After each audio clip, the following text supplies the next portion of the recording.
Shalom Jemaat FCC, berikut informasi penting kegiatan FCC untuk minggu ini. Ibadah raya hari ini akan dilayani oleh hambanya Pendeta Jarod Wijanarko.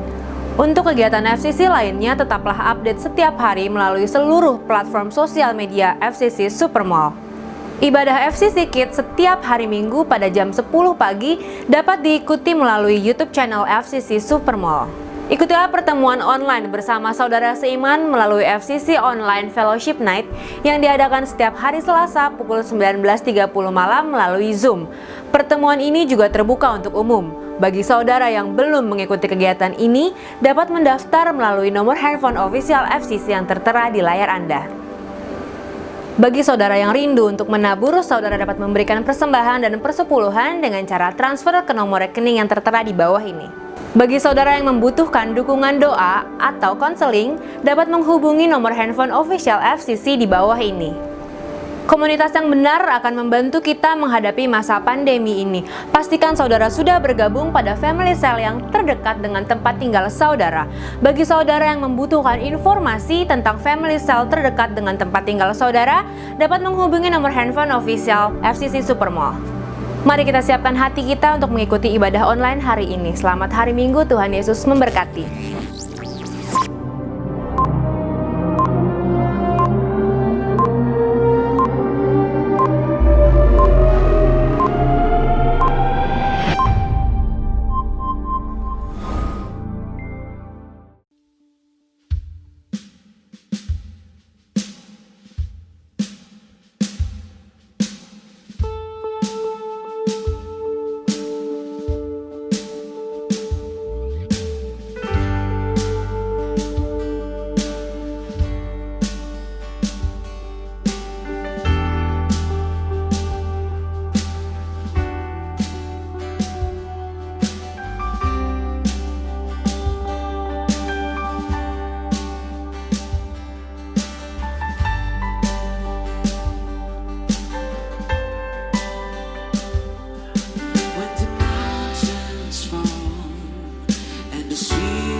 Pujian yang bersama katakan, when the mountains fall and the sea turns around, but my word stands strong, says the Lord. When the world gets hard, filled with broken hearts, but my love won't fail, says the Lord. Oh, mari angkat tanganmu dan katakan, your love is powerful, knees shall bow, your love is mighty, the earth will shake, your grace abounds in us, you're more than enough for me. Say, Jesus, you're able, Jesus, you're able to break every chains alive in your hands. You're in control, grace overflow in us. You're more than enough for me. Angkat kedua tanganmu, mari sama-sama katakan, mercy, never failing, stronger, deeper, never changing, glorious, faithful, never ending. Great is our God. Say power, mercy, power, mercy, never fade, stronger, deeper, never changing, yeah. Glorious, faithful, never ending. Great is our God. Oh, say power.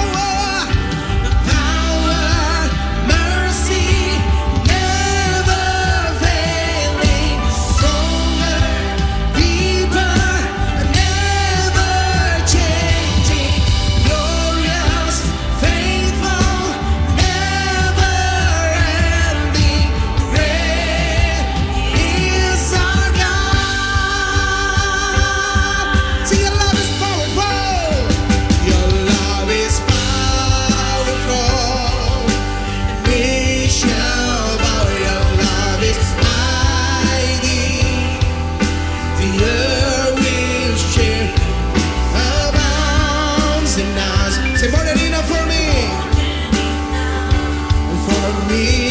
oh, Jesus, you're able, Jesus, you're able to break every chains alive in your hands. You're in control, grace overflows in us. You're more than enough for me. Come on, say your love is powerful. Say your love is powerful. We shall bow. Your love is mighty. The earth will shake. Your grace abounds in us. You're more than enough for me.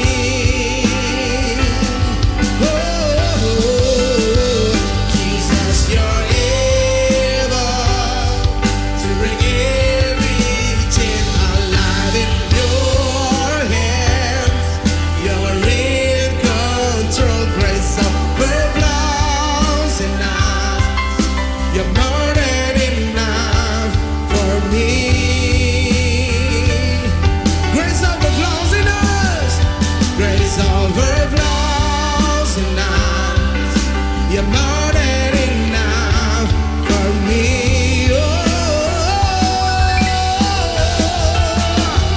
grace overflows in us. You're more than enough for me. Oh, more than enough for me. Yeah. Mari bersyukur di hadapannya. Mari bersyukur di hadapannya atas kebaikannya.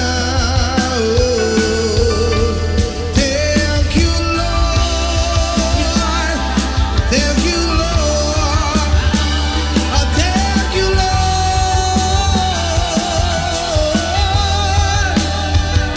You're more than enough, you're more than enough for me. Engkau cukup bagi kami, Kau segalanya untuk selama-lamanya. Kami sembah Kau Tuhan.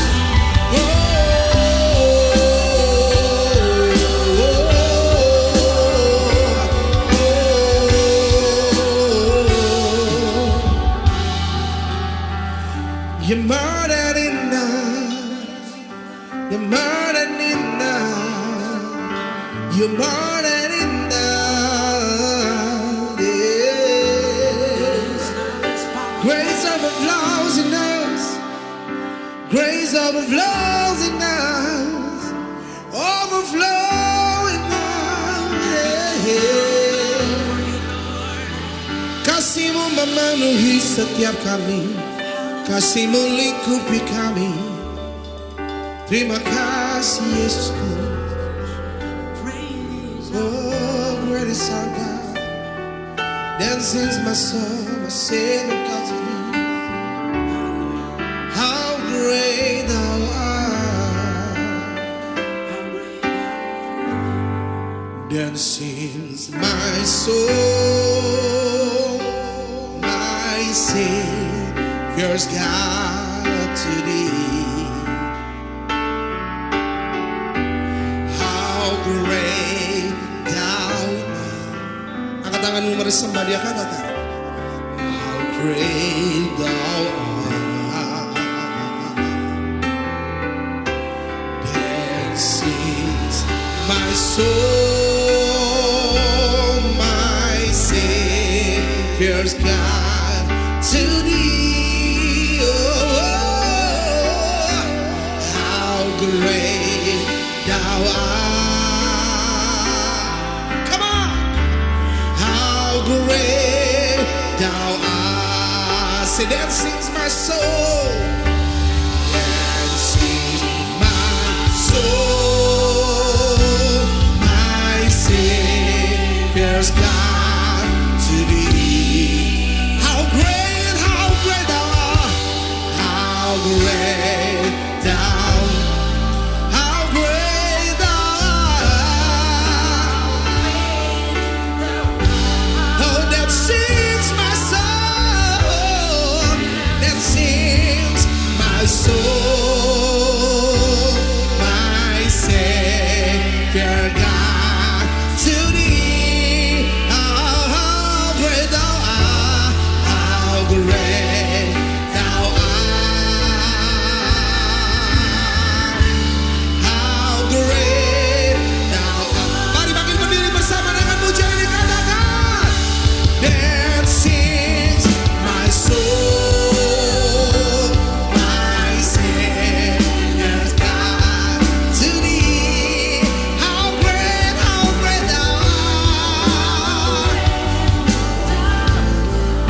How great thou art. How great thou art. That sings my soul, my Savior's God to thee. Oh, how great thou art. How great thou art. How great thou art. How great thou art. Yeah. How great thou art. How great thou art. Hallelujah, hallelujah. Oh, oh, oh, oh. Thank you Jesus, thank you Lord. Kami memuji kebesaran-Mu, ajaib Tuhan, ajaib Tuhan. Tiada Allah yang seperti Engkau, Allah yang layak disembah, layak dipuji dan layak ditinggikan. Kami terima kebaikan-Mu, kami nikmati sungai sukacita surga-Mu. Walaupun kami tidak dapat beribadah seperti biasa, tapi kami percaya Roh-Mu yang hidup ada di tengah-tengah kami. Roh-Mu yang dahsyat itu hadir di tengah-tengah kami, menyediakan segala sesuatu yang baik, yang sakit disembuhkan, yang susah dihiburkan, yang terikat dilepaskan. Di dalam nama Tuhan Yesus kami sambut sukacita surga di dalam nama-Mu. Haleluya. Yang siap menari dan memuji Tuhan, mari sama-sama katakan amin. Haleluya. Mari berikan tepuk tangan bagi Allah kita. Come on. Dan kiri kananmu kasih tos terus katakan Allah kita dahsyat, Allah kita baik. Mari naikkan pujian yang di hadapannya.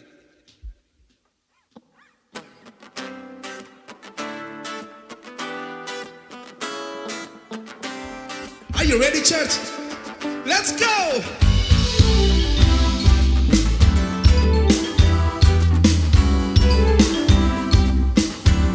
One more time, one more time. Oh, hey, yeah, yeah.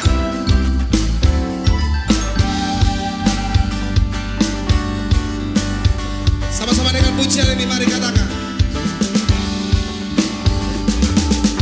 Bagaikan air sirami tanah gersang, terasa sejuk menyegarkan, bagai cahaya mentari hangat memelukku, damai di jiwaku. Katakan lembut, lembut, indah tutur katamu, terangi jalanku, menghibur hatiku, memberi pengharapan untuk selamanya, sampai selamanya. Perkataanmu bertumbuh di hatiku, siang dan malam selalu ku renungkan. Janjimu yang indah, ku berjalan di dalamnya. Oh yeah. Mari dengan pujian ini bersama, katakan. Bagaikan air sirami tanah gersang, terasa sejuk menyegarkan, bagai cahaya mentari hangat memelukku. Katakan damai, damai di jiwaku, lembut, indah tutur katamu, terangi jalanku, menghibur hatiku, memberi pengharapan untuk selamanya, sampai selamanya. Perkataanmu bertumbuh di hatiku, siang dan malam selalu ku renungkan. Janjimu yang indah, ku katakan untuk selamanya, untuk selamanya, sampai selamanya. Perkataanmu bertumbuh di hatiku, siang dan malam selalu ku renungkan. Janjimu yang indah, ku berjalan di dalamnya. Oh, oh.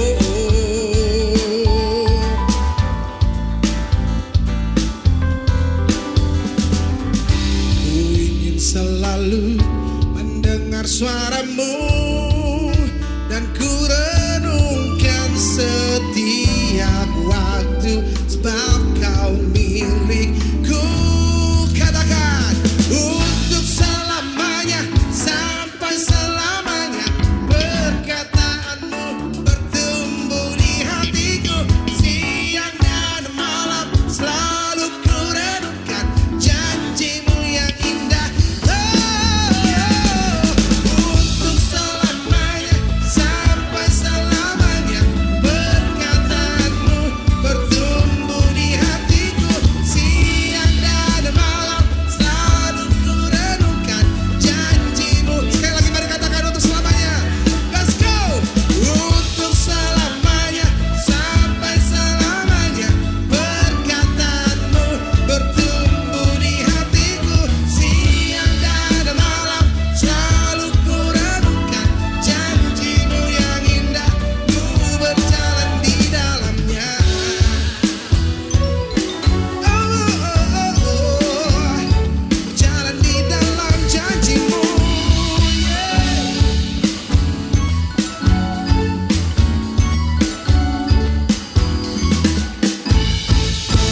Segala hormat kemuliaan bagi Allah kita. Haleluya, haleluya.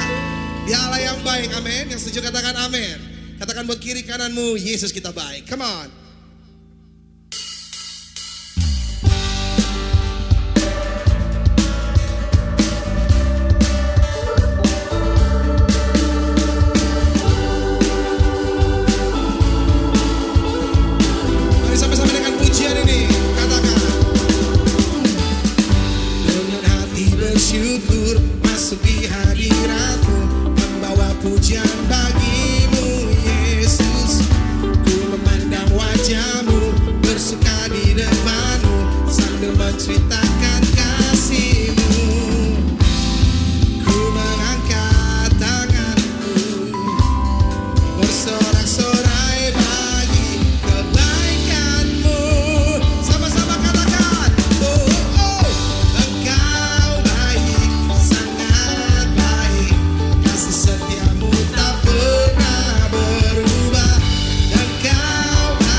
setia. Biar jemaat Tuhan saja katakan.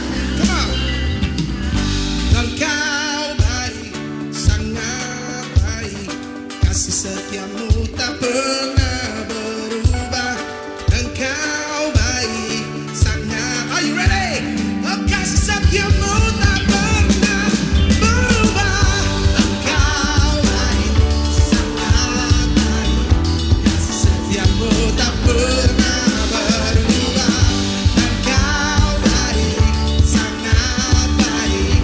Kasih setiamu tak pernah berubah. Tak pernah berubah. Kasih setiamu tak pernah berubah.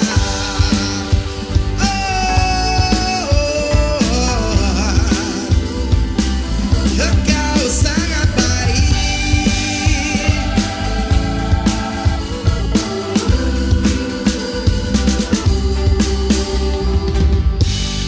Haleluya, haleluya. Sekali lagi berikan tepuk tangan di hadapan Raja kita. Dia Allah yang baik, dia Allah yang setia. Yang setuju katakan amin. Puji nama Tuhan. Kami bersyukur kami punya Allah yang begitu baik. Kami bersyukur kami punya Allah yang begitu setia. Kami percaya Bapa, segala perkara dapat kami tanggung di dalam Engkau. Allah yang memberikan kami kekuatan. Allah yang memberikan kami pertolongan. Kami mengucap syukur dalam segala hal. Sebab kami percaya mujizat tersedia bagi kami yang percaya. Dan selalu menanti-nantikan Tuhan. Thank you Lord, thank you Jesus.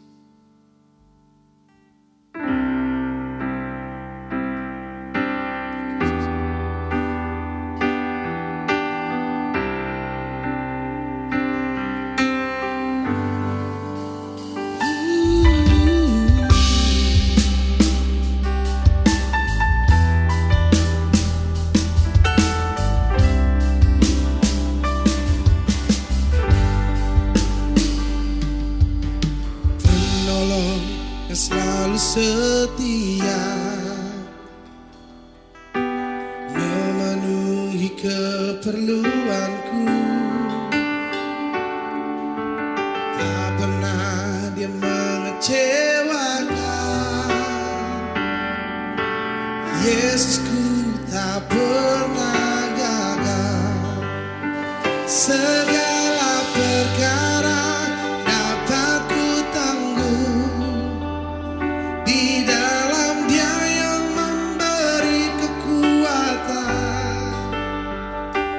Tuhan Yesus penolong dan sahabat. Tetap percaya Tuhan setia. Oh yeah. Mari sama-sama dengan pujian ini. Penolong yang selalu setia. Katakan memenuhi keperluanku. Memenuhi keperluanku. Tak pernah dia mengecewakan. Katakan Yesusku. Yesusku tak pernah gagal. Segala perkara dapat ku tanggung di dalam Dia yang memberi kekuatan. Tuhan Yesus penolong dan sahabat.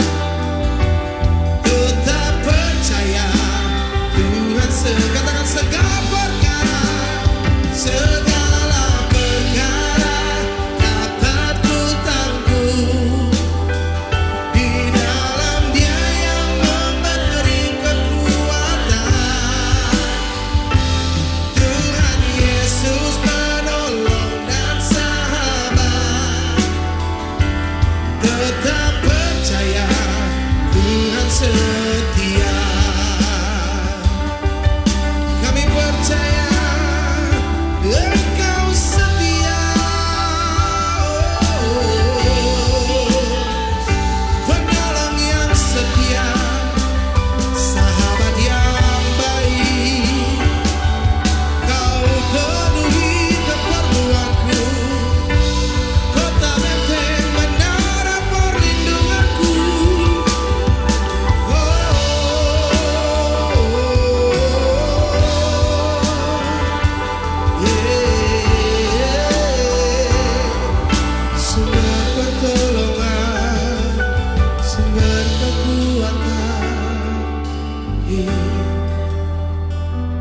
Oh, segala perkara dapat ku tanggung. Mari katakan pujian ini. Di dalam Dia yang memberi kekuatan, Tuhan Yesus penolong dan sahabat. Tetap percaya Tuhan Mari makin berdiri dimanapun engkau berada. Segala perkara, siapkan hatimu untuk mendengar firman Tuhan ditabur. Di dalam Dia yang memberi kekuatan, Tuhan Yesus penolong dan sahabat.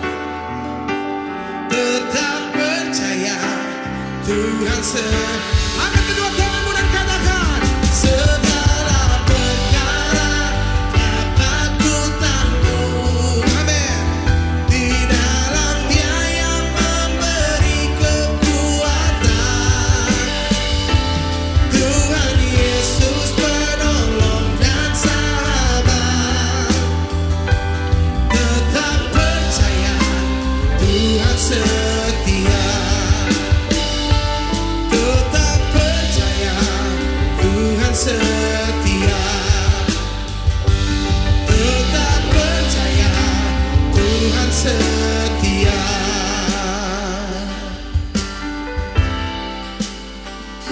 Kami percaya Kau Allah yang setia. Oh.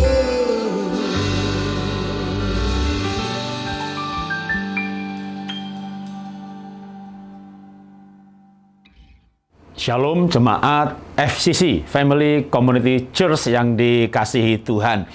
Kita masih beribadah di rumah. Nah, dimanapun berada, tetap Tuhan menyertai, Tuhan hadir. Dan tema bulan ini adalah move on. Ya. Karena itu saya juga akan mengajar tema ini. Tapi sebelumnya, mari kita berdoa terlebih dahulu. Bapak, kami mengucap syukur untuk hari ini kami boleh menikmati hadirat Tuhan, menikmati ibadah, sekalipun kami ada di rumah. Tapi kami percaya Tuhan pun menyertai kami, bersama-sama dengan kami, sehingga kami boleh menikmati berkat Tuhan. Dalam nama Tuhan Yesus, kami siap untuk belajar firman Tuhan. Amin. Nah, saudara, menghadapi hari-hari ini, apapun yang terjadi, itu bisa berupa ujian bagi kita. Ya, yang pasti Tuhan tidak mencobai. Pencobaan itu bisa dari diri sendiri. Bisa juga dari iblis, ya. Kalau contoh dari iblis yang di Alkitab itu jelas banget, bahkan iblisnya ditulis itu kisah Ayub, bagaimana iblis yang punya ide, dia minta izin Tuhan dan dia yang mengerjakan. Tapi bisa juga karena orang punya keinginan. Nah, tapi kita nggak bahas kisah Ayub hari ini. Saya mau bahas kisahnya Yusuf sebagai contoh kasus. Nah, dari situ kita belajar mengenai move on, ya. Tapi sebelum kita membaca kisah Yusuf, saya mau kasih fondasi dulu. Konsep mengenai ujian. Nah, maka kita sebenarnya move on dari ujian kehidupan. Mengenai ujiannya sendiri, kita akan membaca dari Yakobus pasal 1. Saya akan bacakan ayat yang kedua sampai ayat yang kelima. Saudara-saudaraku, anggaplah sebagai suatu kebahagiaan apabila kamu jatuh ke dalam berbagai-bagai pencobaan.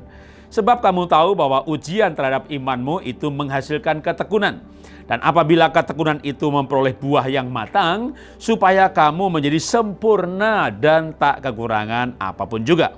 Yang kelima, dan apabila di antara kamu ada yang kekurangan hikmat, hendaklah ia memintanya kepada Allah, yang akan memberikan kepada semua orang dengan murah hati dan dengan tidak berbangkit-bangkit. Maka hal itu akan diberikan kepadanya. Nah, untuk menghadapi ujian itu kita perlu hikmat. Tapi gimana Pak kalau saya nih nggak punya hikmat menghadapi masalah, keadaan, saya nggak bisa mengerti ini kenapa sih terjadi, kenapa ini saya alami. Bahkan Tuhan menawarkan ya dalam menghadapi ujian ini, kalau ada yang kurang hikmat, minta sama Tuhan. Nanti Tuhan berikan hikmat. Hikmat itu yang akan membuat kita memahami keadaan yang sebenarnya bisa sebuah ujian kehidupan yang Tuhan izinkan untuk kita menjadi serupa dengan Tuhan Yesus. Supaya karakter kita dibentuk. Supaya kita bertumbuh dalam kedewasaan. Mencapai kesempurnaan kalau istilah dari Yakobus ini. Nah, saya mau berikan cerita ya, karena dari cerita itu nanti esensi-esensi mudah dimengerti dan juga lebih enak dengar cerita. Nah, tapi kali ini saya bukan cerita diri saya sendiri, ceritanya Yusuf. Nah, Yusuf ini latar belakangnya dia ini sebenarnya anak manja ya, memang dimanjakan sama orang tuanya. Yusuf adalah anak Yakub, 12 bersaudara, ada satu lagi sebenarnya namanya Dina yang perempuan. Dan dikatakan bahwa Yakub itu mengasihi Yusuf lebih daripada yang lain. Karena Yusuf anak dari istri yang paling dicintai. Ya, Yakub punya istri ada 4. Ya. Sebenarnya Lea dan Rakel, lalu Bilha Silpa ini sebenarnya gundiknya Lea dan Rakel. Jadi 4. Nah, dari 4 istri ini lahirlah 12 anak. Karena paling dikasihi, maka timbullah sikap manja. Dan manjanya ini sebenarnya agak berbahaya juga atau berlebihan. Kenapa? Dia mulai mengadu. Alkitab menulis bahwa Yusuf ini mulai suka mengadu. Jadi kejelekan-kejelekan kakaknya ketika menggembalakan diceritakan semuanya ke bapaknya. Maka akhirnya kakak-kakaknya iri hati dan benci kepada Yusuf. Nah, itu namanya sebenarnya bukan pencobaan. itu akibat dari kesalahan. Tapi nanti kita lanjutkan. Ini latar belakangnya biar cerita Yusufnya ya sedikit lengkap. Akibat dari itu maka terjadilah Kejadian pasal 39 ayat 10. Jadi saya langsung lompat ke satu ayat ya, yang tadi pendahuluannya. Walaupun Kejadian 39 ayat 1. Adapun Yusuf telah dibawa ke Mesir dan Potifar seorang Mesir, pegawai istana Firaun, kepala pengawal raja, membeli dia dari tangan orang Ismail yang telah membawa dia ke situ. Jadi rupanya Yusuf ini sama kakaknya ya tadinya sempat mau dibunuh ya, akhirnya wah jangan masukin ke sumur aja gitu ya. Nah ya, kakaknya ini punya ide sebenarnya, nanti kalau yang lain pergi ya udah mau datang mau ditolong gitu. Begitu datang udah nggak ada Yusufnya. Wah nih kamu apa kan nih adik kita? Wah ternyata sama kakak-kakak yang lain itu dijual sebagai budak. Maka itu tadi dikatakan bahwa keluarga Potifar ini membeli Yusuf dari tangan Ismail yang kepadanya Yusuf dijual sebagai budak. Budak ini zaman ribuan tahun lalu sebelum Masehi ya, jangan dibayangin kayak zaman sekarang TKI gitu, itu masih dapat gaji. Budak tuh nggak dapat gaji, ya nggak punya hak hidup istilahnya. Mau diapa-apain juga nggak ada LBH yang bantu. Nah kira-kira ini memang Yusuf punya kesalahan ya, dia sering mengadukan kakaknya. Tapi menurut saya juga kakaknya berlebihan ya, sampai mau menjual adiknya sebagai budak. Dinasehati kayak ya ditegur kayak bahkan mungkin ditempeleng.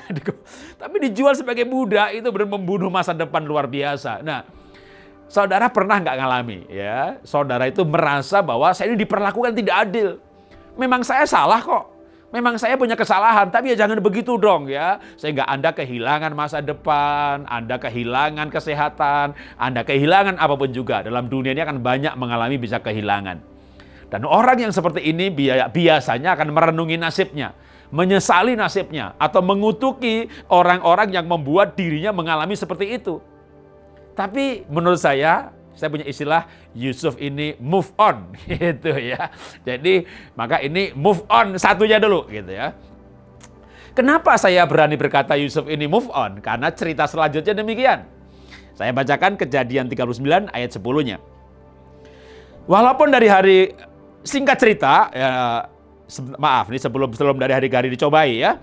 Singkat cerita Yusuf bekerja menjadi yang terbaik. Nah jadi Alkitab menceritakan bagaimana Yusuf ini menjadi tangan kanan Potifar. Jadi Potifar tidak perlu menyampuri, segala urusan rumah tangga diberikan kepada Yusuf. Kira-kira kalau seorang bos seperti Potifar ini memberikan kepercayaan segala urusannya kepada seseorang, itu pasti Yusuf rajin, semangat bekerja, antusias, hasilnya nyata. Dengan kata lain, sebenarnya Yusuf ini sudah mulai move on dari kehidupan yang berubah drastis dari seorang anak Yakub yang disayang menjadi budak. Saudara pernah nggak mengalami hidup ini perubahan drastis? Ya, sebelum PSBB, sebelum COVID Pak Jarot, toko saya rame Pak. Untung saya banyak Pak. Ini gara-gara COVID ini Pak, saya bangkrut gitu ya. Kalau bangkrut sama. Ya. Perusahaan saya baru tutup saudara. Namanya Iva Dasyat. Pegawainya 200 orang lebih. Gedung kami 3 lantai. Kami punya member 500.000 orang. Stokis kami 230 kabupaten. Akhir tahun lalu kami tutup bangkrut. Gitu ya. Bangkrut ketawa-ketawa. Memang saya orang ketawa terus saudara. Memang saya nangis juga perusahaannya nggak hidup lagi. Kalau saya punya rumah kebakaran saudara, habis nggak diasuransi. 2,5 miliar hilang saudara. Saya ketawa-ketawa juga gitu. Nah kalau saya nangis juga rumah saya nggak berdiri lagi. Saking sayanya itu tetap sukacita rumah kebakaran, saudara. Saya itu dilapori polisi. Pernah nggak dengar cerita orang kebakaran malah dilaporin polisi? Lah kenapa? Lah kebakaran kok ketawa-ketawa? Akhirnya saya dituduh sengaja membakar gitu loh. Ini pasti diasuransi sengaja dibakar gitu. Akhirnya saya bilang sama polisi, tolong dong itu polis lainnya dicabut gitu ya. Oh jangan Pak, kami akan selidiki dulu. Kalau dicabut ya nanti kami tidak berikan ke Bapak surat gitu. Surat apa emangnya? Lah untuk Bapak urus asuransi kan butuh surat dari kami. Oh Pak, saya nggak butuh surat itu Pak. Kenapa? Karena saya nggak asuransi Pak. Saya cabut sendiri ya Pak ya garisnya ya. Itu garis polisi tak cabut saudara. Waktu saya cabut, itu beberapa orang yang menuduh saya sengaja membakar. Itu cari informasi. Kenapa itu dicabut gitu ya. Rupanya cari informasinya ke polisi saudara ya. Polisinya yang bilang sama orang yang menuduh saya itu. Wah percuma Pak. Itu biar dicabut nggak apa-apa. Memang ternyata nggak diasuransi. Wah nggak diasuransi? Iya gitu. Baru mereka bingung. Kok kebakaran nggak diasuransi kok ketawa-ketawa gitu. Kenapa? Karena saya move on. Kalau nggak move on mana bisa ketawa hari ini saudara. Ada orang yang bangkrut rugi 100 juta, 200 juta. Kalau saya mau cerita ya. Saya tuh tahun ini ruginya lebih dari 100 miliar. Saya bangkrut, habis perusahaan terbesar saya. Sampai aset harus dijual. Memang saya masih punya Happy Holic, tapi itu kan sebenarnya perusahaan istri untuk kami hidup sehari-hari. Jadi saya tidak hanya berbicara, ayo move on, ayo move on. Saya ngalami banyak masalah dalam hidup ini. Tapi saya belajar firman Tuhan, di antaranya Yusuf. Yusuf ini akhirnya dia bisa menjadi orang kepercayaan setelah dia mengalami perubahan luar biasa. Dari anak yang disayang menjadi budak. Ceritanya selesai? Belum. Ya, saya bacakan ayat yang lain lagi. Kejadian pasal 39 ayat 10. Walaupun dari hari ke hari perempuan itu membujuk Yusuf, Yusuf tidak mendengarkan bujukannya itu untuk tidur di sisinya dan bersetubuh dengan dia. Ayat yang lain saya ceritakan. Setelah Yusuf move on, berhasil menjadi tangan kepercayaan keluarga Potifar, ya masalah datang lagi. Masalah enak sih, yaitu istrinya bos ini ngajak Yusuf tidur bersama. Ya, digodain untuk selingkuh. Waduh, yang ngajak istri bos. Kalau Yusuf mau nih, pasti dia naik gaji, dapat bonus, ya bahkan mungkin naik pangkat. Mungkin istri Potifar juga ngasih royalti, ya yang pasti dapat kenikmatan. Coba nih, kalau Yusuf mau kurang apa coba? Dapat bonus, dapat tips, dapat kenikmatan. Kurang apa? Kurang ajar, saudara ya. Tetapi Yusuf tidak kurang ajar. Dan gara-gara itu, ya akhirnya malah dia nggak mau menolak. Karena Yusufnya nggak menolak, istri Potifar teriak-teriak, lalu dia difitnah. Dia bilang kalau dia mau diperkosa sama Yusuf. Sudah dicoba, digodain nggak mau, difitnah lagi. Ya gara-gara itu Yusuf dipenjara, ditangkap, masuk penjara. Nah ngalami lagi, perubahan lagi, peristiwa traumatis. Kehilangan pekerjaan, difitnah, ditangkap, masuk penjara. Kalau mau kehilangan pekerjaan, bisa karena difitnah, karena ada yang iri, bisa karena COVID kehilangan pekerjaan, di PHK kehilangan pekerjaan juga. Saudara jangankan saudara jemaat sedih, pendeta aja sedih, kolektornya dikit. Saya ketemu teman pendeta saudara Pak Jarot, kolektornya 15%. Ya drop ya gimana nggak drop? Jemaatnya juga pada bangkrut, pada susah, pada nggak bisa jualan. Kecuali jemaatnya jualan obat, ya kan, punya apotek lah. Saya ke apotek mau beli vitamin C, habis Pak, wih habis, waduh, omsetnya naik pasti, ya kan. Atau kalau jualan apa, makanan masih laku, ya kan. Kalau pakaian yang laku itu hanya baju sama kaos, ya kan. Celana panjang nggak laku, loh kok nggak laku? Lah sekarang orang Zoom pakai celana kolor. Yang kelihatan kan cuma separuh ke atas gitu ya. Maka jangan suruh saya berdiri. Ya, kalau di sini hari ini saya pakai celana panjang, saudara, ini studio ya kan. Tapi kalau acara di rumah saya kadang-kadang Zoom seminar gitu, pakai batik saudara ya, celana kolor ya kan. Maka kalau jual baju mungkin masih laku. Artinya apa? Memang COVID ini merubah segalanya. Dari yang punya usaha jadi nggak punya usaha, jadi punya pekerjaan nggak punya pekerjaan. Itulah yang dialami sama Yusuf.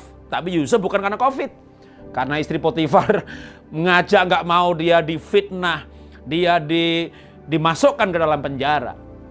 Lalu Yusuf apa? Sedih, stres, bunuh diri, stroke gitu ya. Itu bukan move on, itu move out. Masuk neraka sana. Apa yang terjadi dengan Yusuf waktu dia di penjara? Saya bacakan Kejadian 39 ayat 22-23. Sebab itu kepala penjara mempercayakan semua tahanan dalam penjara itu kepada Yusuf, dan segala pekerjaan yang harus dilakukan di situ dialah yang mengurusnya.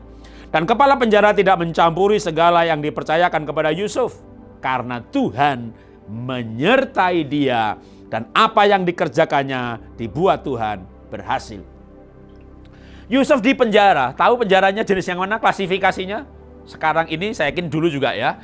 Penjara itu ada jenis-jenisnya. Di penjara karena maling, di penjara karena korupsi, karena subversi. Alkitab tuh menulis Yusuf itu penjara tahanan raja. Raja zaman dulu tuh nggak kayak diktator zaman sekarang. Lebih lagi, raja tuh kayak dianggap dewa, kayak Tuhan. Jadi lebih lagi dari kayak misalnya penjara yang menghina presiden gitu ya. Sekarang ini atau zaman sekarang negara-negara di mana ada diktator, waduh, itu melawan diktator mati dia. Itu zaman-zaman sekarang yang masih ada negara-negara diktator. Apalagi zaman dulu raja yang dianggap kayak dewa. Maka itu kalau misalnya di penjara itu ada 50 orang gitu ya. Lalu yang namanya Yusuf itu ada 5 gitu ya. Satunya Yusuf bin Amir, Yusuf bin Abdullah gitu ya. Satunya Yusuf bin Yakub. Itu kalau hari itu diteriakin nama Yusuf gitu. Gak lama lagi singanya raja makan daging tuh. Besoknya lagi Yusuf gitu. Burung raja walinya makan daging tuh. Maka itu namanya hidup dalam bayang-bayang maut. Hidup dalam lembah-lembah kekelaman. Dan itu karena Yusuf difitnah. Yusuf kerja bener, cuma gak mau diajak selingkuh aja sama istri bosnya. Dan dia masuk penjara raja.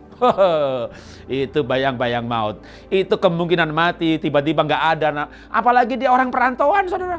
Kalau dia dibunuh, siapa yang membela? Orang tuanya nggak tahu diantah berantah. Sejarahnya mungkin kalau di Mesir ini, latar belakang budak. Mungkin mati duluan.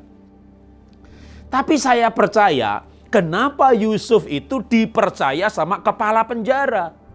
Saya yakin dia orangnya sedih, murung, mukanya menyebalkan. Move out. Keluarkan, jadi makan singa, bunuh dia. Ya kan?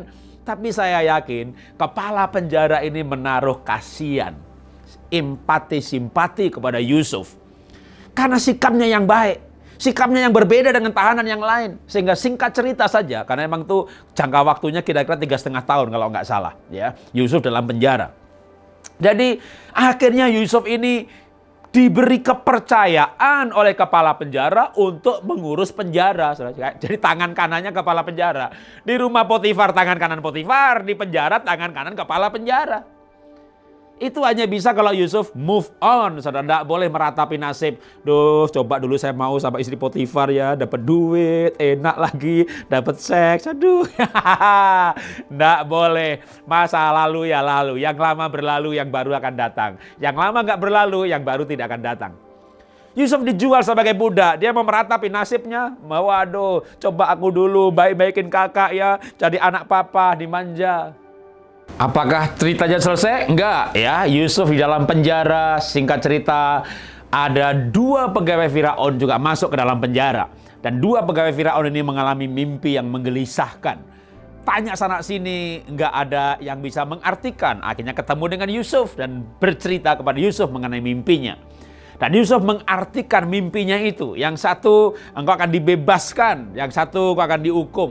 Dan singkat cerita, maka mimpinya itu artinya yang diceritakan sama Yusuf digenapi. Ya.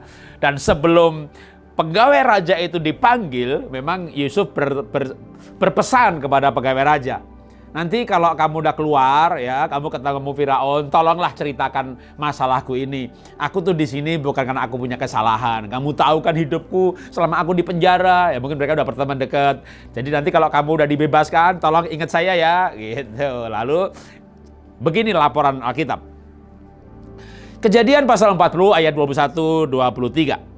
Kepala penjuru minuman itu dikembalikannya ke dalam jabatannya, sehingga ia menyampaikan pula piala ke tangan raja. Tetapi kepala juru roti itu digantungnya seperti yang ditakbirkan Yusuf kepada mereka. Tetapi Yusuf tidaklah diingat oleh kepala penjuru minuman itu, melainkan dilupakannya. Yusuf di penjara, berkawan dengan pegawai Firaun, punya mimpi diartikan, dan karena dikasih arti yang baik, dia mungkin merasa tenang, tidur pules, ya kan di penjara, membayangkan akan keluar lagi. Aduh, bener ya aku mau keluar ya, udah pastilah gitu. Wah, jadi teman baik ya kan, pastilah teman baik, orang mimpinya ditafsirkan nggak pakai bayar. Nah, akhirnya begitu tanda-tanda makin nyata. Nah, tapi kalau nanti keluar inget ya gitu. Iya inget deh gitu. Masa lupa malu kira-kira begitu. Ternyata ditulis Alkitab dilupakan, saudara. Pernah dilupakan sama teman yang pernah Anda tolong, pernah Anda bantu, waktu dia susah Anda hibur, ya kan mungkin nggak bantu duit ya, sama-sama di penjara, sama-sama susah. Ya, tapi memang yang bisa menghibur itu yang pernah sama-sama susah. Ada orang susah ketemu saya, wah paling seneng kalau orang susah tuh pasti ketemu saya. Kenapa? Pengalaman susah saya banyak. Oh ada pekerja gereja, wah dipecat, dicopot, nggak boleh khotbah ketemu saya. Ya yang kamu alami nggak seberapa. Saya cerita, oh ya bu, pernah ngalamin begitu, wah senang banget, gitu ya kan. Ada orang sakit hati ketemu saya, ya saya pernah sakit hati juga, ya kan namanya hidup ini ditipu, dikhianati, dibohongin. Saya pernah diciduk sama oknum militer, ya, mau digebukin. Ya, cerita saya macam-macam soal hidup ini. Nah, ketika orang punya kesusahan, lalu ketemu mendapat penghiburan, itu biasanya akrab loh. Ya, kalau dalam pengalaman saya ketemu orang yang mengalami kesusahan, apalagi kesusahannya sama gitu ya. Wah, sama-sama satu penderitaan. Ini Yusuf kan sama-sama dihukum, sama-sama dalam penjara, akrab saudara. Pernah punya teman akrab, teman-teman seperjuangan? Dia sukses, Anda dilupakan. Dia berhasil, Anda dilupakan. Itu Alkitabiah. Maksud saya kayak cerita di Alkitab gitu loh ya. Aduh. Ini Yusuf mengalami lagi, kalau dia mau move out itu. Mau stres tuh, mau sedih tuh. Kan dia di penjara tadi, saya katakan penjaranya dia itu penjara dengan kemungkinan dibunuh tinggi sekali. Ada peluang harapan, seneng dong orang punya harapan ya kan. Sekarang ini kan banyak orang stres ya kan, gimana nggak stres, usaha susah, kemana-mana susah, di rumah pun juga susah. Kecuali orang keluarganya bahagia. Kalau hari ini keluarganya bahagia, wah, nikmat. Kenapa? Ya bahagia, suami istri bahagia, mau PSBB nggak boleh keluar rumah kan, bahagia nggak masalah. Tapi kalau suami istri hari ini nggak bahagia, berantem tiap hari, itu namanya dua setan dikurung dalam rumah, ya kan, berantem terus tiap hari. Nah, jadi sekarang ini banyak orang susah, banyak orang stres, dan ketika orang susah, orang stres yang diingat siapa? Yang pernah ditolong, sahabat. Tapi sahabat ini melupakan, itu yang dialami sama Yusuf. Karena itu kita nggak boleh berharap pada manusia. Alkitab berkata, terkutuklah orang yang berharap pada manusia. Kadang-kadang kita diizinkan Tuhan kecewa dengan seseorang, kecewa dengan mantan sahabat, kecewa dengan orang yang kita tolong, supaya kita berharap dengan Tuhan. Ayub orang kaya, pasti temannya kaya juga. Ada Elifas, Bildad, Sofar, Elihu, mereka pakai baju ungu. Itu kan baju ungu itu kan lambang bahwa mereka sangat diberkati. Itu temannya Ayub pasal 3 sampai pasal 41, tidak ada satu ayat pun mereka membantu Ayub. Makanya Ayub pasal 6 dikatakan Ayub kecewa dengan sahabat-sahabatnya. Saya bisa mengerti kalau Ayub kecewa, tapi kecewa nggak menyelesaikan masalah. Sampai akhirnya Ayub mendoakan sahabatnya dan Ayub dipulihkan, Ayub diberkati. Maka kita nggak boleh kecewa, kita punya alasan untuk kecewa. Saya yakin juga Yusuf punya alasan untuk kecewa, tapi kecewa itulah yang membuat seseorang tidak bisa move on. Ya. Kalau saya bilang istilahnya move out, check out, panggil Tuhan. Karena orang kecewa cepat mati, kawan. Saya memahami kalau seseorang kecewa, diputus cinta gimana nggak kecewa, ya kan? Tapi kalau Anda diputus cinta, ya sudahlah, menangislah 3 hari cukup, ya kan? Loh kenapa 3 hari Pak Jarot? Di pohon tuh ada tulisan begini, lebih 3 hari lapor Pak RT, gitu ya kan? Menangislah, merataplah, gulung-gulung juga boleh, doa puasa juga boleh, 3 hari cukup. Hari yang keempat Anda berdoa, Tuhan terima kasih Tuhan, kalau aku gak jadi sama kunyuk satu itu, sebab masih banyak kunyuk yang lain, gitu. Tapi Tuhan, aku gak mau sama kunyuk ya Tuhan, aku mau sama anaknya Tuhan, gitu dong ya. Jadi berdoa itu kadang perlu seni saudara ya, berdoa nangis. Aduh jangan dah, kasihan Tuhan tuh, jutaan orang berdoanya nangis semuanya. Kalau saya ini saudara, kalau saya mau kesaksian sama saudara ya, saya tuh kalau berdoa lucu juga saudara. Khotbah lucu, ngomong lucu. Saya berdoa lucu saudara. Jadi kalau saya berdoa, itu malaikat langsung panggil teman-temannya. Kumpul. Kenapa? Yang lucu datang. Ya, doa kok nangis. Sudah banyak dah orang berdoa nangis gitu ya. Saya mau tampil beda. Nah, tapi sebenarnya ini saya ceritakan begini ada maksudnya saudara. Gimana Pak kalau kita difitnah, kita dipenjara, kita dikhianati, kita dilupakan? Gimana cara move on? Caranya adalah bersukacita. Kita perlu belajar melupakan masa lalu dan kita belajar yang namanya memiliki roh sukacita. Apapun yang terjadi. Tadi saya berkata tadi, saya kebakaran saya bersukacita. Ya sedih tentunya karena kehilangan 2,5 miliar, kagak diasuransi. Nggak diasuransi. Sedih sekali, tapi ya nggak lama-lama sedih. Kalau saya sedih saya stroke. Kalau stroke saya nggak bisa cari duit lagi. Tapi kalau saya bersukacita, saya bangkit, saya kerja lagi, saya cari duit lagi, maka yang terbakar, hilang itu saya bisa dapatkan kembali. Sekarang usaha saya juga tutup. Ya, memang bukan karena Covid, sebelum Covid karena era milenial. Ya, pernah baca masuk Google, milenial kills everything. 20 bisnis yang akan dibunuh sama milenial dan itu terjadi dalam bisnis saya. Nah, sekarang coba masuk Google, ketik Covid kills everything. Ada 75 segmen yang akan dibunuh oleh keadaan Covid ini. Sehingga saya yakin hari-hari ini akan banyak orang kehilangan. Tapi kehilangan bukan berarti kita mati. Karena kalau kita sukacita, semangat, kita bisa mendapatkan yang baru. Kita bisa usaha yang baru, kita merintis yang baru. Yang pasti jangan cari suami atau istri yang baru. Ya selama yang lama masih hidup. Jadi kalau pacar masih boleh, saudara. Pacar tuh nggak selama-lamanya, nggak ada ayatnya. Pacar tuh sampai maut memisahkan, putus ya sudah. Loh, saya bukan mengajarkan playboy, playgirl, putuskan pacar. Kalau Anda diputus gitu loh ya, Anda jangan mutusin. Maka jangan stres, jangan stroke, jangan sedih berlarut-larut, tapi move on.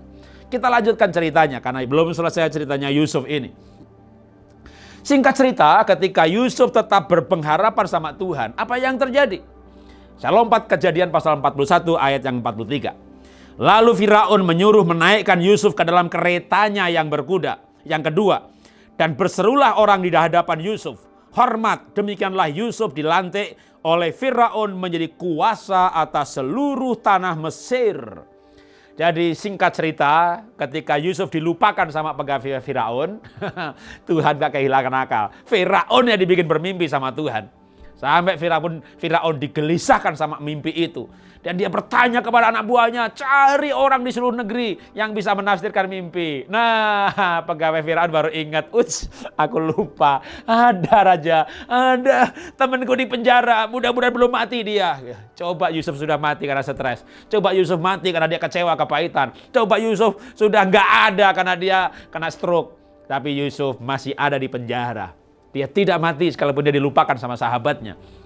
Maka Yusuf mengartikan mimpi Firaun sekaligus menasihati bagaimana menghadapi kondisi kesusahan waktu itu. Karena ada 7 tahun masa akan kelaparan. Jadi ada masalah genting, tapi Yusuf punya hikmat. Makanya tadi saya awali dengan Yakobus, kalau yang kurang hikmat, minta sama Tuhan. Pak, saya bingung Pak, mau usaha apa Pak? Mau bisnis apa Pak? Mau bagaimana Pak? Minta hikmat sama Tuhan. Dan takut akan Tuhan itu permulaan hikmat. Firman Tuhan itu mendatangkan hikmat. Singkat cerita, ketika Firaun memerintahkan pegawainya mencari orang yang berhikmat, Yusuf dipanggil. Wah, raja terpesona. Akhirnya Yusuf dijadikan tangan kanan Firaun. Coba saudara, Yusuf ini di rumah Potifar jadi tangan kanan. Di penjara jadi tangan kanan. Naik ke Firaun jadi tangan kanan. Saudara, Tuhan itu kalau punya rencana buat seseorang, dia menyertai dimanapun juga. Mau di penjara, mau di Potifar, mau di Firaun. Karena sejarah belum selesai, kisah hidup belum selesai. Hari ini dengan Covid ini, kisah hidup Anda belum selesai. Kisah keluarga Anda belum selesai. Kisah bisnis Anda belum selesai. Saya aja umur sekarang 57 tahun. Usaha saya bangkrut, saudara. Saya mau nangis. Saya nangis juga nggak balik lagi. Jadi saya memilih untuk tidak menangis. Saya memilih untuk tertawa, bersuka cita, semangat dan antusias. Mengerjakan apapun yang saya bisa kerjakan. Karena ketika tiba kairos Tuhan, waktunya Tuhan memberkati. Yakub diberkati tahun ke-15 setelah dia merantau kepada pamannya Laban. Dia kerja kayak budak 14 tahun. Tapi tahun yang ke-15 dia minta pembagian hasil dari pamannya Laban. Dan selama 6 tahun berikutnya dia menjadi kaya raya karena hal itu. Yusuf dijual sebagai budak mungkin umur 17-an tahun kira-kira. Di penjara aja 3,5 tahun. Di rumah Potifar saya nggak tahu. Dan dia menjadi tangan kanan Firaun sekitar umur 30. Cukup lama. Tetapi akhirnya, nah saudara, akhirnya ini yang penting saudara. Akhirnya dia diberkati dan hidup dalam kemuliaan. Dia menjadi tangan kanan Firaun. Karena itu saudara jangan berhenti berharap sama Tuhan. Ya, nggak ada istilahnya kita ini, ya adalah sampai di sinilah nasib saya, nggak sedih dimengerti. Karena keadaan sekarang memang abnormal. Ya, maka kita menuju new normal.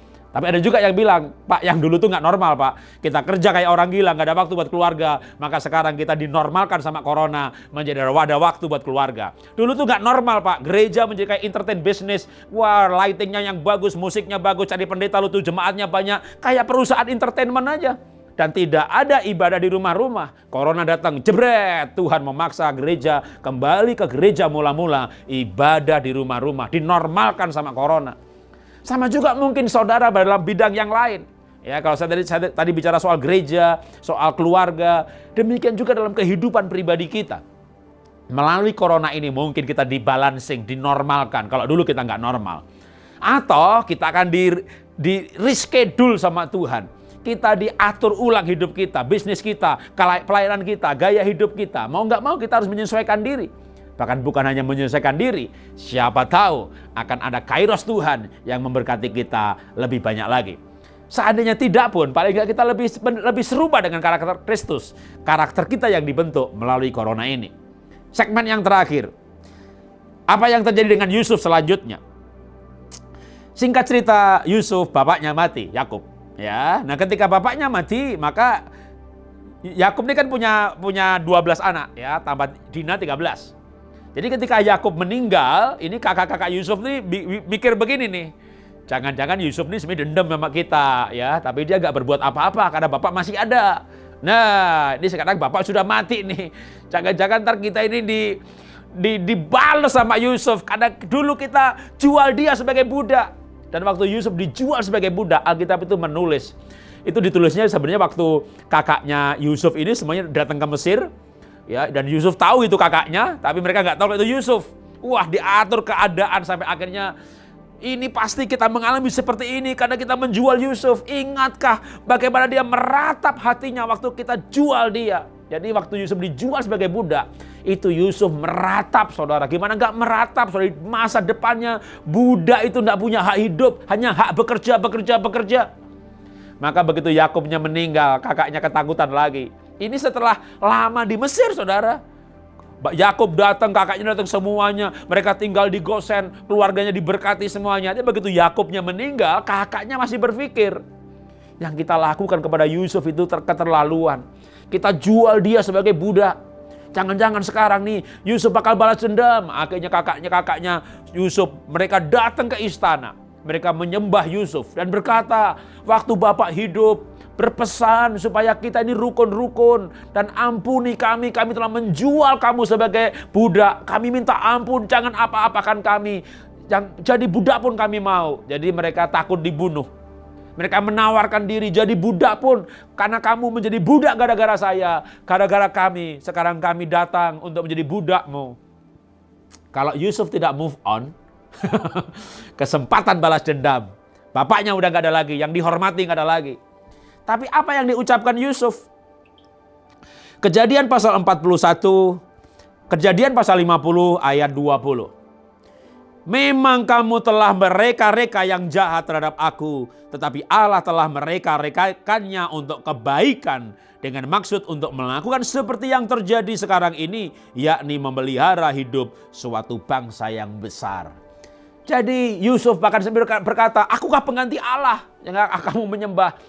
Kamu mereka-reka yang jahat, tapi Tuhan mereka-reka yang baik. Ini rencana Tuhan, ini seizin Tuhan, supaya saya memelihara bukan hanya kamu, bangsa yang besar ini, yaitu bangsa Mesir dan bangsa keturunan Yakub. Jadi Yakub jelas sekali, Yusuf jelas sekali, bahwa dia sudah move on dari kisah masa lalu. Kesempatan membalas ada, bahkan sebelum cerita ini sebenarnya kesempatan membalas ada. Waktu kakaknya datang ke Mesir semuanya, bapaknya masih di sana tinggal, ya kan? Kalau dia suruh bunuh gitu, itu Yusuf bisa membalas tanpa diketahui kalau dia Yusuf, karena kakaknya nggak tahu kalau dia Yusuf. Suruh aja pegawainya, terbukti mereka mantap-mantap bunuh semuanya. Toh bapaknya juga nggak tahu kalau dia yang bunuh. Nanti kakaknya mati, panggil aja bapaknya. Tapi Yusuf tidak membalas, termasuk setelah bapaknya nggak ada yang dihormati. Yusuf tidak membalas. Artinya apa? Yusuf mengampuni kakaknya. Bagaimana cara move on? Mengampuni. Kalau tadi saya katakan cara move on adalah bersuka cita. Mungkin orang tidak bisa bersuka cita karena belum bisa mengampuni. Maka kalau kasusnya ini berhubungan sama orang lain, ya. Kalau saya kebakaran itu kan nggak berhubungan sama orang lain, ya. Mungkin iblis yang mencobai, Tuhan mengizinkan, ya saya nggak perlu mengampuni siapa-siapa karena nggak salah. Tapi kalau kasusnya berhubungan sama orang lain, istri saya pernah ditipu 400 juta, saya pernah ditipu juga bahkan sampai miliaran, perusahaan tutup. Bukan yang sebut tadi, perusahaan lain lagi. Saya pernah beli tanah ditipu juga. Bagian saya mengampuni. Kalau saya nggak mengampuni, saya nggak bisa move on. Maka dengan mengampuni, Yusuf mengampuni, maka Yusuf bisa melupakan masa lalu, menatap masa depan, menjalani masa sekarang, sampai masa ke depan dengan cara yang benar dan berkenan kepada Tuhan. Saya ingin mengakhiri kita semuanya pembelajaran kita hari ini. Dan saya percaya, berharap Bapak, Ibu, Saudara semuanya mendapat kekuatan untuk move on karena hikmat yang kita dapatkan dari firman Tuhan hari ini. Kita belajar dari Yusuf bagaimana dia mengalami aneka pencobaan, ujian seperti yang Yakobus katakan. Berbahagialah kalau mengalami aneka berbagai macam pencobaan. Itu mendatangkan ketekunan, tahan uji. Dan nantinya mencapai buah yang matang, kita menjadi sempurna dalam arti menuju keserupaan dengan Kristus. Saya menaruh empati dan simpati apapun yang Bapak Ibu alami gara-gara COVID ini. Karena banyak sekali yang mengalami kehilangan. Bahkan ada yang mengalami kehilangan anggota keluarga. Saya punya teman baik sejak kuliah, pelayanan. Bukan hanya waktu kuliah, pelayanan bareng. Nulis buku bareng-bareng. Pelayanan ke desa bareng-bareng. Merintis Yayasan Pulihkan Indonesia bareng-bareng. Di KIB bareng-bareng, dipanggil Tuhan. Maka tentu saya akan menyampaikan simpati yang luar biasa. Tetapi kita nggak boleh terus bersedih. Bukan maksud saya tidak punya empati kepada yang kehilangan. Saya mengerti arti kehilangan. Tetapi mari kita bangkit. Ya, yang dipanggil Tuhan itu misterinya Tuhan. Bahkan saya percaya bisa karena pekerjaannya, pelayanannya, pengabdiannya sudah selesai. Tapi saya tidak mau mereka-reka atau menafsir-nafsir, itu rahasia Tuhan. Tapi yang masih hidup, yang ditinggalkan, ayo kita jalani kehidupan ini. Tetap berharap dengan Tuhan, bersama dengan Tuhan, percaya Tuhan, tidak menyalahkan Tuhan, tidak menyalahkan keadaan, tidak menyalahkan orang lain, tidak menyalahkan sikap orang lain. Karena itu hanya membuat kehilangan semakin menyedihkan. Dan ditambah lagi bukan kehilangan, tambah kecewa dengan orang lain. Tapi mari kita melanjutkan hidup ini. Seandainya corona masih ada, nggak berhenti, kita hidup bersama corona dengan new normal. Yang lebih hati-hati, lebih bijaksana, jaga pola makan, pola tidur, olahraga yang sehat. Jadi corona ada, kita hajar, dia masuk tubuh kita, mereka yang mati, bukan kita yang mati. Jadi saya nggak tahu apakah Tuhan akan izinkan corona ini punah, atau tetap ada, tapi kita jadi orang yang lebih sehat. Jadi satu-satunya sikap yang paling saya bisa, menurut saya ajarkan dan saya bisa terima adalah kita menghadapi kenyataan, kita lanjutkan kehidupan, dengan kata lain, move on. Mari kita berdoa bersama-sama. Bapa, kami mengucap syukur untuk hari ini kami beribadah di rumah, beribadah bersama-sama, kami belajar firman-Mu, kami mendengar pujian, dan kami disadarkan Tuhan, kami mengerti hidup ini, Kami mengucap syukur buat apapun yang Tuhan izinkan terjadi dalam kehidupan ini. Kami percaya semuanya dalam kontrol Tuhan. Kami percaya semuanya mendatangkan kebaikan. Kami mengambil keputusan, kami akan lanjutkan hidup kami bersama dengan Tuhan. Dan bersama dengan Tuhan, kami akan melakukan perkara-perkara yang besar. Kami akan sanggup menghadapi semua keadaan. Kami akan lanjutkan hidup kami, pelayanan kami, keluarga kami dengan gaya yang baru, warna yang baru, dan yang baru itu lebih baik daripada sebelumnya, lebih ilahi daripada sebelumnya, lebih dengan nilai-nilai kehidupan yang lebih daripada sebelumnya. Terima kasih Tuhan untuk komitmen yang boleh kami angkat di hadapan Tuhan pada hari ini dan firman yang kami pelajari. Dan saudara yang dikasihi Tuhan, setelah kita berdoa mengungkapkan iman kita, izinkan saya berdoa memberkati saudara. Berkat dari Bapa di surga yang besar, dahsyat, luar biasa. Kasih Tuhan Yesus Kristus yang memulihkan. Kasih-Nya melampaui segala akal. Bilurnya, dikatakan firman Tuhan, oleh bilurnya kita disembuhkan. Oleh darahnya kita dikuduskan. Di dalam nama Tuhan Yesus kiranya penyertaan Roh Kudus, pribadi Roh Kudus yang dimeteraikan pada setiap orang yang percaya. Roh Kudus itu ada dalam roh saudara. Dia siap untuk menjelaskan saudara, menghibur saudara, menguatkan saudara, mengingatkan saudara firman Tuhan. Sehingga saudara kuat menjalani kehidupan ini dari mulai hari ini sampai selama-lamanya. Tuhan memberkati.